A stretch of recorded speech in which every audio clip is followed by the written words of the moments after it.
In 1922, the American Professional Football Association officially vanished, replaced by a new acronym that would one day command the world: the NFL.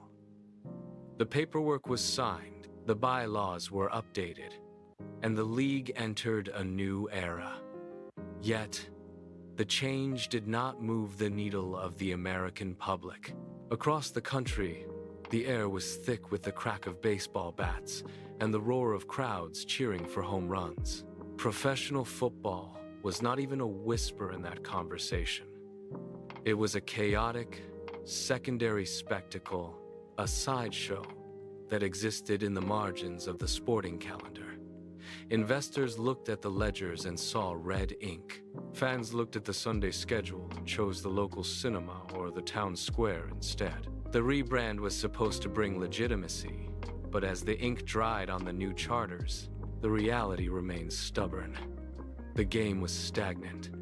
It lacked stars, it lacked structure, and it lacked a reason for the average person to pay attention. The league was a minor entity, scrambling for relevance while baseball held the national stage firmly in its grip. This was not the start of an empire. This was the start of a gamble, a quiet shift in a world that had not yet realized what it was ignoring. Far from the bright lights of big city stadiums, the league lived in the shadow of the smokestacks. In factory towns like Canton and Rock Island, the weekends belonged to the mills, not the gridiron. Owners stood on the sidelines, eyes scanning the perimeter of fields carved out of industrial lots. The ground was churned into thick gray mud, holding the scent of coal dust and wet earth. There were no grandstands. Instead, rows of splintered, cold wooden bleachers rose up, mostly empty. A handful of spectators, barely 50 souls, huddled together against the biting wind. They were scattered across the boards, leaving vast gaps of silence where the roar of a crowd should have been. The owners watched the players move through the sludge, their progress sluggish and marred by the uneven terrain. Every whistle echoed against the nearby factory walls, highlighting the smallness of the gathering. It was a stark, quiet scene. No cheers rose to meet the action on the field. The game was played for the sake of the game itself, watched by a few locals who had nowhere else to be. This was the foundation of the league, isolated, muddy, and profoundly overlooked by a nation that had yet to notice the spectacle unfolding in its own backyard. The week was measured in shifts, not games. By Friday afternoon, the air in the factory towns grew heavy with the sound of grinding gears and steam whistles. Men stepped away from the furnaces and the construction rigs, their muscles aching from 48 hours of unrelenting manual labor. They did not head home to rest. They headed toward the fields. Sunday was not a day of leisure, but a continuation of the grind. They arrived at the makeshift pitches with the lingering grit of coal dust still in their pores. The incentive was never glory or a contract that could sustain a family. They played for scraps. A handful of coins passed from a local promoter to a team captain, then divided among the men who had shown up. It was a transaction of survival. They risked broken bones and deep bruises on Sunday, only to return to the steel mills on Monday morning to do it all over again. There was no grandeur in the effort, only the raw, physical necessity of securing a few extra dollars to make ends meet. This was the lifeblood of the league. It was built on the backs of men who treated the game as a secondary burden, an exhausting requirement to bridge the gap between paychecks. Every tackle and every drive was fueled by the same desperation that kept the furnaces burning. Professionalism was a foreign concept in these early years. A roster was not a commitment, but a temporary arrangement held together by loose promises. If a player heard a rumor of $5 extra across the county, he did not wait for the final whistle to collect it. He simply stopped playing. During a match in a small town, a runner might drop the ball at the 40-yard line, walk directly to the sideline, and climb into a waiting car parked near the fence. He would head to an opposing team. ready to play for them by the next quarter. The team left behind scrambled to fill the gap, dragging a spectator from the bleachers to stand in the backfield. There was no loyalty, no contracts, and no structure to hold the men to their positions. The game existed in a state of constant, fluid motion where rosters shifted like sand. Spectators watched the chaos unfold with indifference, accustomed to seeing the lineup change between halves. It was a secondary spectacle, a transient performance where the players were as temporary as the fields themselves.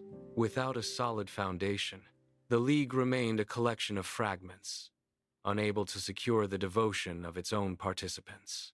The sport was less a disciplined contest and more a desperate, unpredictable scramble that lacked the permanence of a true national game.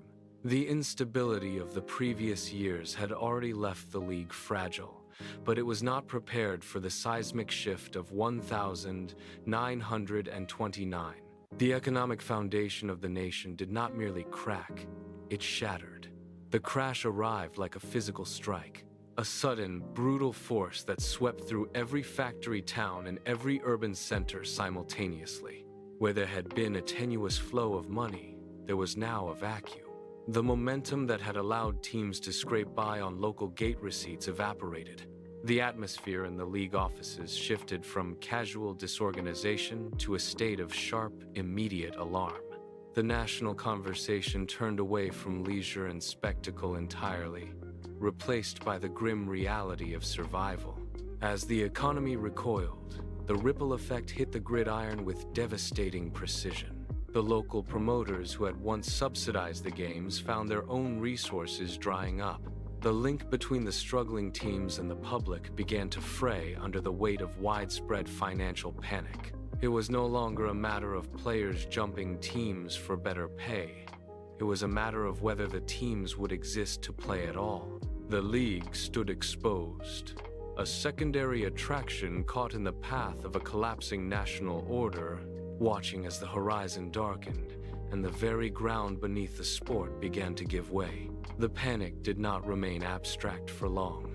By the following week, the storefronts that had served as the local hubs of finance were dark. Padlocks appeared on bank doors overnight, and the paper money that once circulated through the league vanished from existence. Owners arrived at their offices to find empty ledgers and locked vaults, the lifeblood of their operations drained in a single stroke. Players who showed up on Friday, expecting the usual envelope of cash for their weekend labor, found only silence. They stood in the freezing wind outside the team offices, staring at the shuttered windows, waiting for someone to come out and explain where the money had gone. There was no one. The payrolls had simply ceased to be. The shock rippled through the towns, visible in the faces of men who had traded their safety for the game.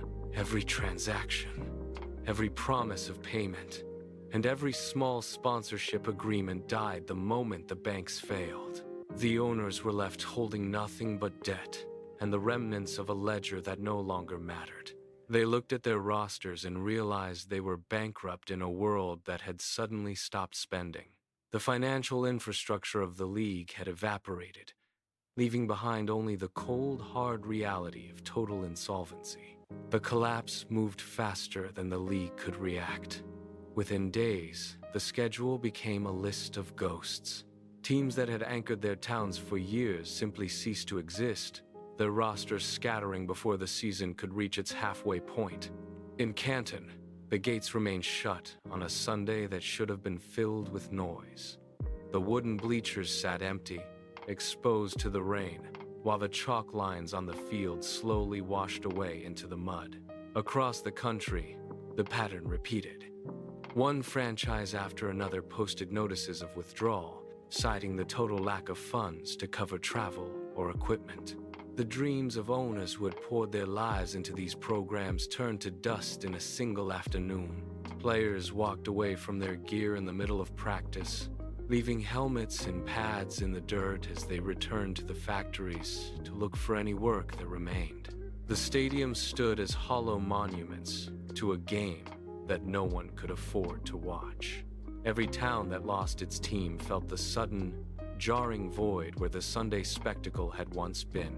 The league was hemorrhaging its identity, with the map of active activity shrinking until only a few desperate outposts remained to face the uncertainty of the coming winter. The few teams that survived the initial wave of closures found themselves operating in a vacuum. The press, once eager to cover the sport, now turned their focus to the obituary of the league itself. Reporters paced the sidelines of the remaining practice fields, notebook pens poised, asking the same question to anyone who would listen.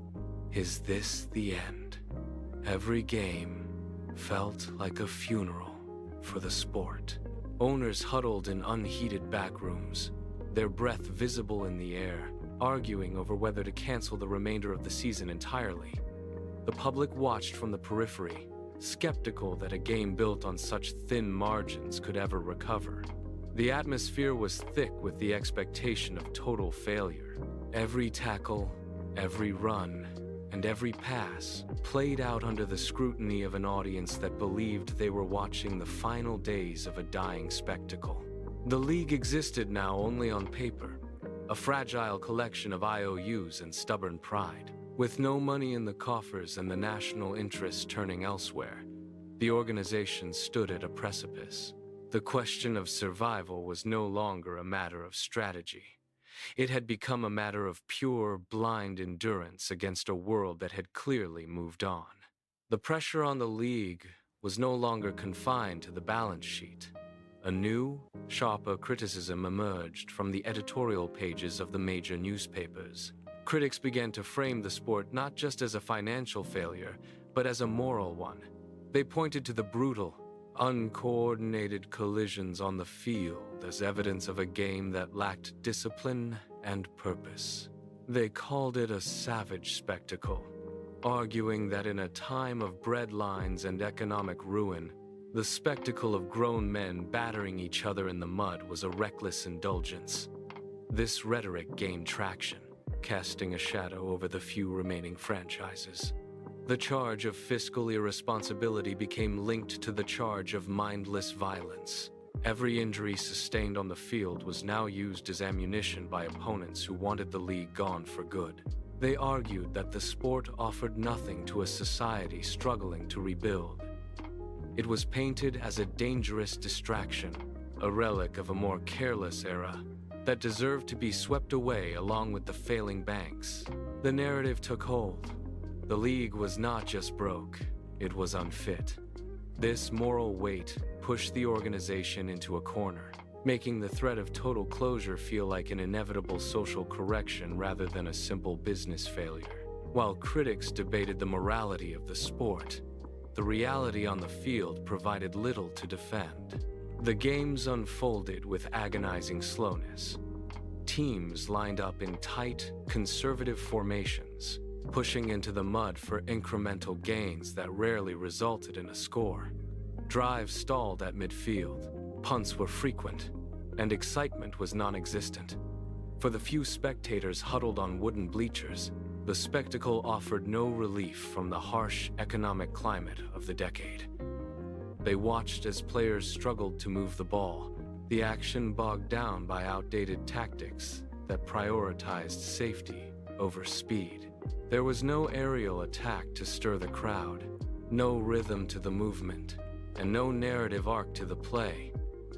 The game failed to provide the explosive distraction a desperate public needed. It remained a stagnant, low-scoring affair that left even the most loyal fans indifferent.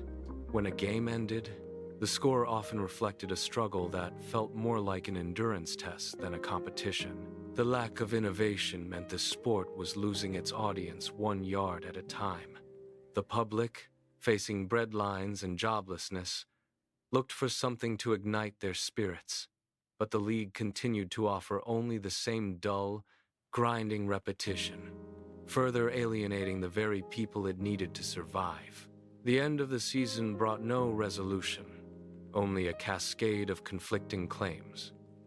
Without a single, high-stakes game to determine a champion, the title was decided by the murky math of win percentages and strength of schedule debates. One team claimed the crown based on a tiebreaker, while another pointed to a superior head-to-head record from mid-October. Fans sat in the stands, clutching programs that failed to explain how the league reached its final standing. There was no trophy to lift, no singular moment of triumph to celebrate, and no clear winner to rally behind. The confusion was systemic. Owners argued in back rooms, trading accusations of manipulated schedules and uneven officiating to justify their own claims to the top spot. Meanwhile, the public watched this administrative bickering with growing detachment. A sport that cannot crown a winner is a sport that cannot tell a story. The lack of a definitive championship finale meant that every game felt like a disconnected exhibition, stripped of long-term stakes or seasonal momentum. By the time the final whistle blew on the last Sunday of the year, the confusion remained absolute. The league had failed to provide the one thing a struggling audience craved: a clear, undeniable victor. The title remained a vague, hollow designation, leaving the fans uninvested and the league without a true focal point for its future growth. The Great Depression did more than empty the bleachers. It dismantled the league from the inside out. Owners arrived at their offices to find locks changed and payrolls vanished. In city after city, the ledger books bled red, and the pressure to fold became a daily ultimatum. The remaining men stood at a precipice, staring down the total collapse of their investment. Meetings became grim, late-night affairs held in back rooms, filled with the smell of stale coffee and tobacco. They faced a singular, brutal calculation. Continue the current path and watch the league vanish into history, or commit to a final, desperate gamble that could either save the sport or accelerate its end. The air in these rooms grew heavy with the weight of that choice. Some owners argued for liquidation, wanting to cut their losses while they could still salvage a fraction of their capital. Others paced the floors, desperate to keep the dream of a professional league alive against all economic logic. They debated, argued, and eventually pushed aside the wreckage of their past failures. The decision was not made with optimism, but with the cold, hard resolve of men who had nothing left to lose. They chose to fight, preparing for a radical overhaul that would force the sport to evolve or die. The path ahead was uncertain, but the choice to remain standing was final. By 1933, the league meetings moved from professional offices into cramped, dimly lit rooms where the air hung heavy with static. The owners sat around scarred wooden tables, their eyes fixed on balance sheets that offered no hope for recovery. The clock was ticking toward the start of the next season, yet the infrastructure of the league remained fractured and fragile. Every man in the room knew the reality. The current format was a ghost of its former self, a hollow shell that failed to draw a crowd or command respect. The silence between sentences was sharp, punctuated only by the scrape of chairs and the low, rhythmic ticking of a wall clock. They were out of options. They were out of time. The frustration was palpable, turning every debate into a jagged argument over the survival of the entire enterprise. One owner pushed a stack of empty ledgers across the table, a stark reminder that the money had dried up. Another stood, paced the length of the room, and demanded a total departure from the status quo. There was no room left for compromise.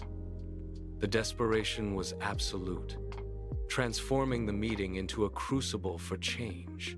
They were no longer discussing how to manage a league, but how to rescue a dying concept before the final curtain fell on the sport itself.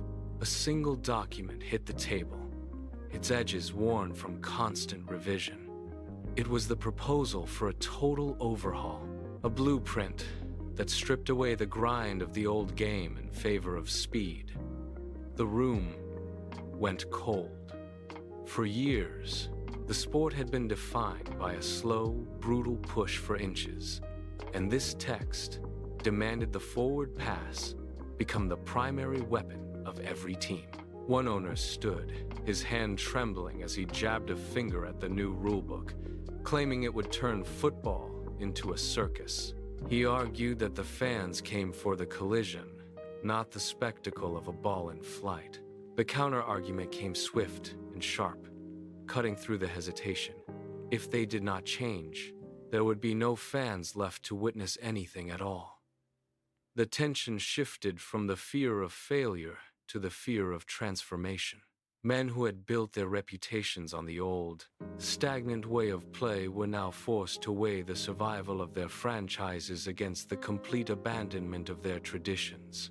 They looked at the pages, then at each other, realizing the sport they knew was already dead.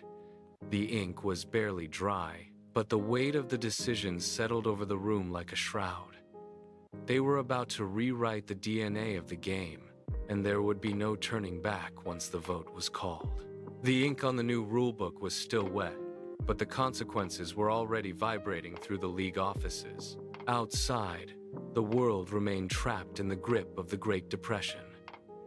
Every factory town that hosted a team was struggling, and every dollar of gate revenue felt like a lifeline. The owners knew the truth. There was no safety net left. The 1933 season was not just another year on the calendar. It was a final, desperate roll of the dice. If these changes failed to ignite public interest, the NFL would shutter its doors for good. The pressure bled into the training camps. Players, many still coming off shifts in the steel mills, felt the shift in intensity. They were no longer practicing a slow, grinding battle for inches. They were being drilled on speed, timing, and the mechanics of the air game. There was no room for error. Every practice session was a test of whether this gamble could actually be played on grass. The league stood on the edge of a cliff, looking down at total extinction. Back in the offices, the silence was heavy, punctuated only by the news reports of banks closing and teams folding. The stage was set, the rules were written, and the survival of the entire professional game now rested entirely on the next 90 minutes of play on a Sunday afternoon. The whistle blew, and the game changed before the dust could settle. On the first snap, the quarterback did not tuck the ball to plunge into the line. He dropped back, eyes scanning the secondary, and launched a spiral into the open air. The crowd in the bleachers went silent, watching the arc of the ball with genuine confusion. They were used to the crunch of bodies in the mud, not the sight of a ball traveling 40 yards through the sky. When the receiver plucked it from the air and sprinted into the end zone, the hesitation broke into a roar. The traditionalists on the sidelines gripped their clipboards, stunned by the sudden, fluid speed of the play. It was a complete departure from the stagnant, grinding struggle that had defined the sport for years. Defenders, caught, flat-footed, scrambled to adjust to a game that was suddenly happening above them, not just in front of them. The ball hit the grass with a thud, and the momentum of the entire stadium shifted. What was once a slow war of attrition had become a high-speed gamble. The air attack had arrived, and the game would never return to the trenches again. The trenches were no longer the only battlefield. Teams abandoned the predictable, bruising plunges that had defined their existence for a decade. Instead, quarterbacks began to trust the open space. The ball became a weapon of velocity, soaring over the heads of linebackers who stood frozen, staring at the sky. A single pass could now achieve what 10 minutes of grinding in the mud could not. The result was a sudden, electric surge in pace. Receivers sprinted into deep, empty pockets of field, stretching the defensive lines until they snapped. Every snap of the ball carried the potential for an instant score, forcing defenses to retreat and cover the length of the gridiron. The spectators, previously accustomed to watching men pile into heaps of dirt, leaned forward in their seats, eyes locked on the flight of the leather. The stagnant, heavy nature of the game dissolved, replaced by a fluid, high-flying rhythm. It was a complete tactical overhaul. the reliance on sheer brute force faded, giving way to timing, vision, and speed. The era of the muddy trench was dying, and in its place, a faster, more dangerous game had emerged. What once required a desperate push of bodies now demanded a calculated strike from the air. The transformation was absolute, turning the field into a canvas of constant motion. The season had always been a loose collection of games, ending in confusion and disputed claims. Owners sat in smoke-filled rooms, debating records that never quite added up. The league lacked a climax, and the fans knew it. In a desperate attempt to force clarity, the league mandated a definitive championship showdown. No more vague titles, no more season-long debates. One game would decide everything. The announcement sent a ripple through the cities. Teams that had played with little to lose now faced a singular, ultimate objective. The pressure mounted as the schedule tightened, pointing toward a final day that would demand everything from every player on the field. This was the birth of the high-stakes finale. It transformed the entire season into a slow burn toward a single, eruptive event. For the first time, the league had a narrative arc. The teams were no longer just filling dates on a calendar.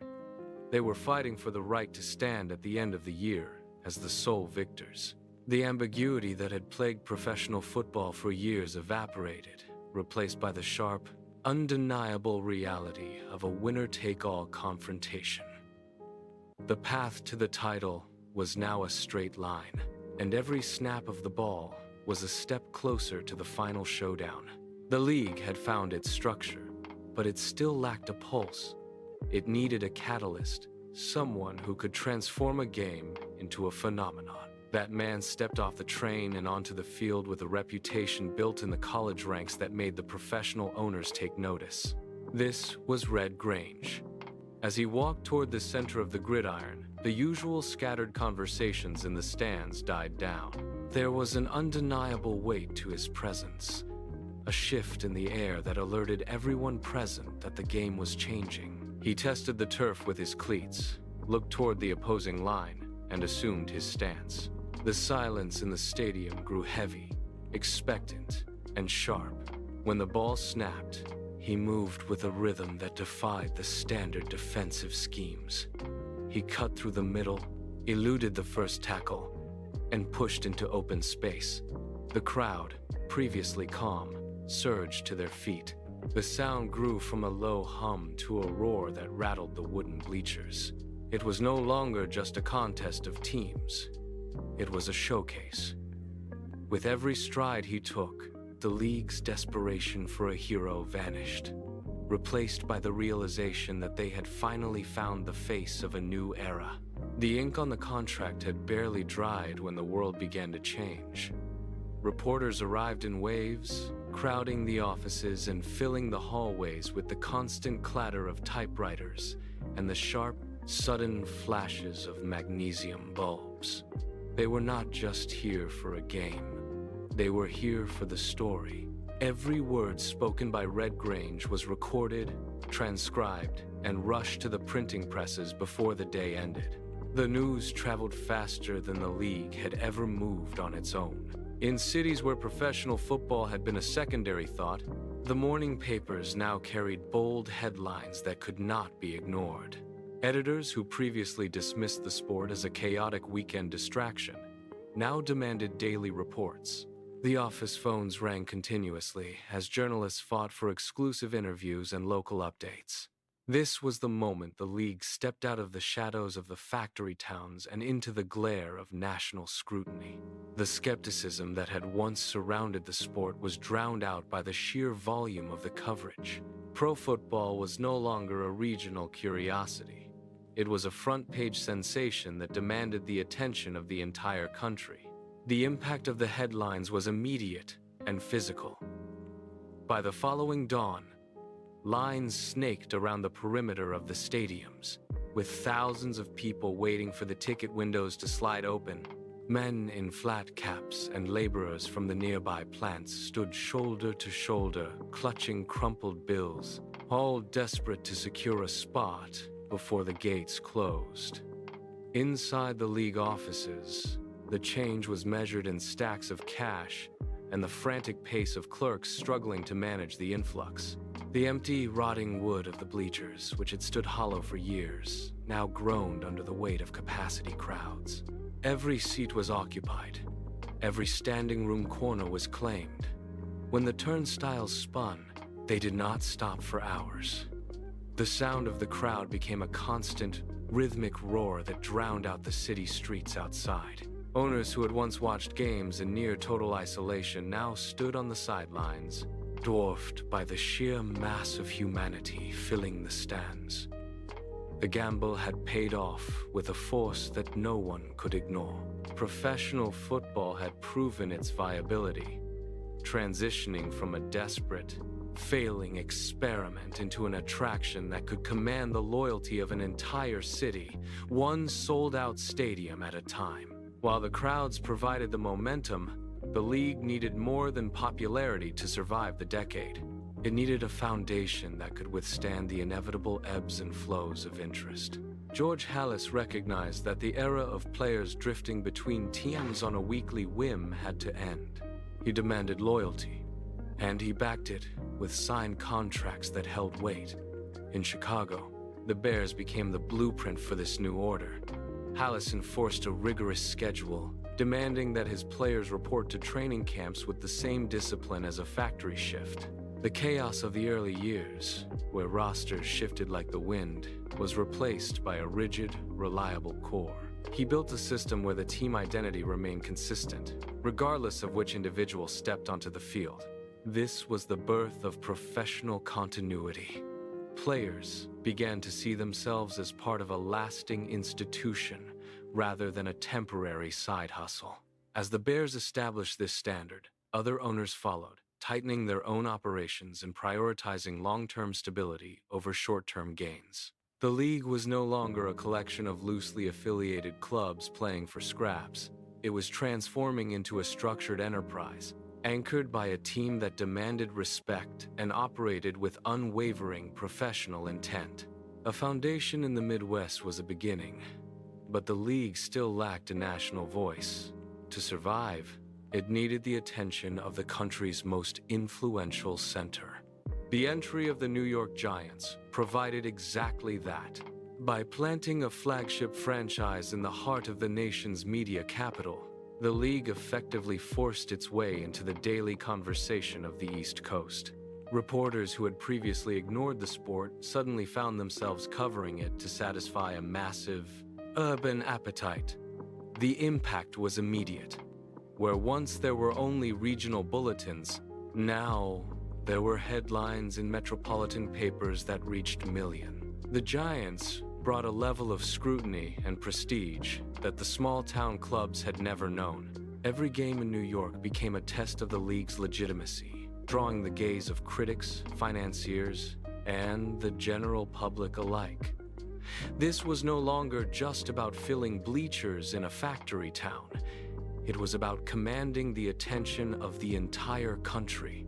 The shift from the periphery to the center of power was complete. By securing a presence in New York, the NFL had finally stepped out of the shadows, turning a secondary spectacle into a primary subject of national discourse, ensuring that professional football would remain a permanent fixture in the American landscape. The gamble on a structured rulebook began to pay dividends that the early owners could only have imagined. By prioritizing the forward pass, the league effectively ended the era of stagnant, low-scoring games that had alienated casual observers. Spectators no longer watched a chaotic scramble. They watched a tactical display, punctuated by the high-stakes drama of a single-game championship finale. This shift transformed the product from an unpredictable regional curiosity into a reliable, high-value event. The anonymity that once defined the players was rapidly replaced by the magnetism of individual stars who could carry an entire franchise on their performance. As teams became more disciplined, and the games more watchable. The financial tide turned. Where owners once stood on empty sidelines counting losses, they now managed rosters that generated gate receipts capable of sustaining a full season. The league had successfully traded its history of instability for a brand of professional rigor that demanded public attention. By the mid-1930s, the NFL was no longer fighting for the right to exist. It was competing for the cultural spotlight. The infrastructure of championships and the allure of star power had turned a collection of factory town clubs into a unified, thriving enterprise, proving that the sport could command the American stage with unmatched authority. While the nation grappled with the deepest economic contraction in history, the NFL took a radical path. Banks collapsed, and local industries shuttered, yet the league refused to fold. It was a period defined by the constant threat of total liquidation. Owners faced a stark choice: retreat into regional obscurity or push for a national consolidation of power. They chose the latter. Instead of contracting, the league sharpened its focus, standardizing rules to ensure every game delivered a premium product. This was not merely survival. It was an aggressive transformation. By stripping away the inefficiencies of the past, the league turned its back on the chaos of the factory town era. Investors who once viewed football as a reckless gamble began to see a resilient, scalable asset. The league leveraged its new championship structure to create reliable, annual revenue streams that bypassed the volatility of the broader economy. By the end of the decade, the NFL had achieved the impossible. It stood as a stable, unified entity, ready to capitalize on the next wave of technological progress. The Depression, which had claimed thousands of businesses, had instead served as a crucible for the league, hardening its organizational logic and proving that the sport was built to endure regardless of the financial climate. The 1930s provided a relentless, unforgiving pressure that acted as a crucible for the entire organization. Every empty pocket and every threat of closure served to strip away the non-essential, leaving behind only the most robust elements of the game. The league did not merely weather the storm. It used the scarcity of the era to forge an unbreakable foundation. Business models that relied on casual interest collapsed, while those built on the new, rigid standards of the championship era thrived. This process of elimination refined the league into a lean, scalable entity. The constant volatility of the Depression taught owners to prioritize long-term stability over short-term gain, transforming a collection of regional teams into a singular, cohesive enterprise. By the time the decade reached its conclusion, the NFL had undergone a permanent metamorphosis. The instability that once threatened to erase the sport had instead hardened its resolve, creating a structure capable of weathering any economic cycle. What emerged from the rubble was not a fragile startup, but a resilient framework designed for longevity. The league had successfully turned its period of greatest vulnerability into its most significant asset, ensuring that by the time the next decade arrived, it would stand ready as a permanent fixture in the American landscape. The final whistle of the 1930s signaled more than the end of a season. It marked a definitive victory against the tide of history. While the economic collapse shuttered countless factories, banks, and civic organizations, the league remained standing. It was a statistical anomaly in a decade defined by failure. The chaos that had once characterized the sport in remote industrial towns was now replaced by the cold, precise reality of a national institution. Every team that folded and every franchise that moved during those lean years had acted as a filter, leaving only the most durable operations to carry the torch forward. The league had avoided the total liquidation that consumed its contemporaries, effectively insulating itself through strict adherence to its new, rigid rulebook. By the time the decade transitioned into the next, the question was no longer whether professional football would survive, but how far it would spread. It had successfully navigated the crucible of the Great Depression, emerging not as a secondary spectacle, but as a permanent, solidified presence.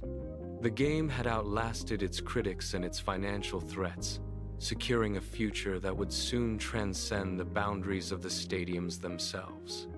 The era of uncertainty was over. A new, expansive chapter had begun. The bedrock of this empire was not poured in a boardroom, but forged in the dust of industrial towns. It rests upon the shoulders of men who left the factory floor on Friday to play for pennies on Sunday. These were the laborers who sprinted across empty, rutted fields, while the rest of the nation watched baseball.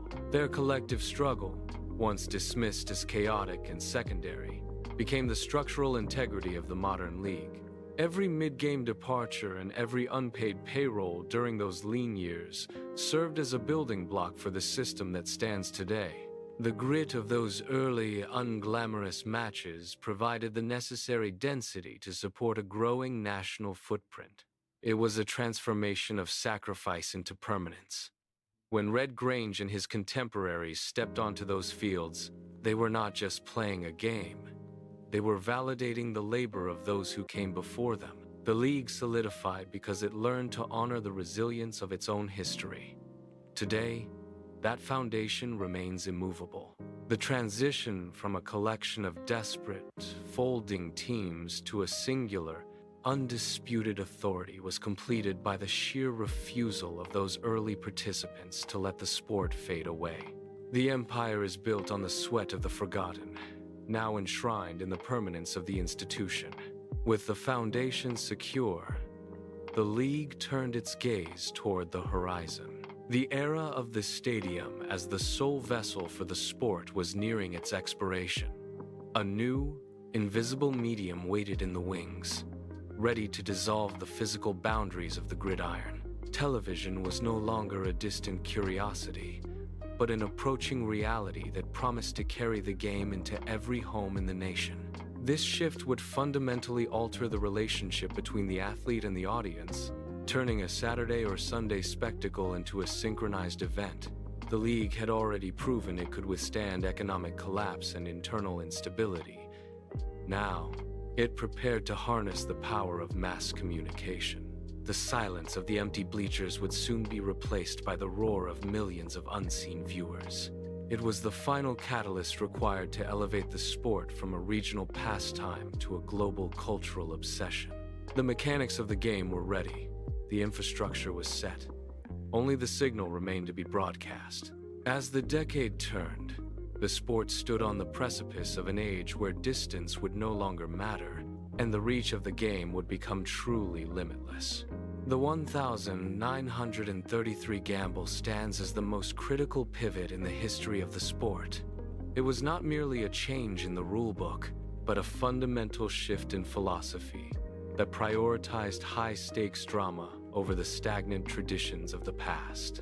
By introducing the championship game and emphasizing the speed of the forward pass, the owners chose to reinvent their product under the direct threat of total collapse. This moment remains a testament to the idea that innovation is most potent when bred from absolute necessity. The decision to trade local anonymity for the professionalization of the game proved that structure could save a dying enterprise. Every subsequent evolution of the league, from the rise of star power to the expansion of the broadcast era, traces its lineage back to that single, desperate season. The lessons learned during those lean years shaped a model of resilience that persists today. It is a reminder that the most enduring institutions are often those that dared to dismantle their own foundations to survive. The league did not just endure the Great Depression. It used those brutal constraints to forge an identity that would eventually command the world stage. The 1933 shift was the spark that ignited the engine of a permanent, unstoppable empire.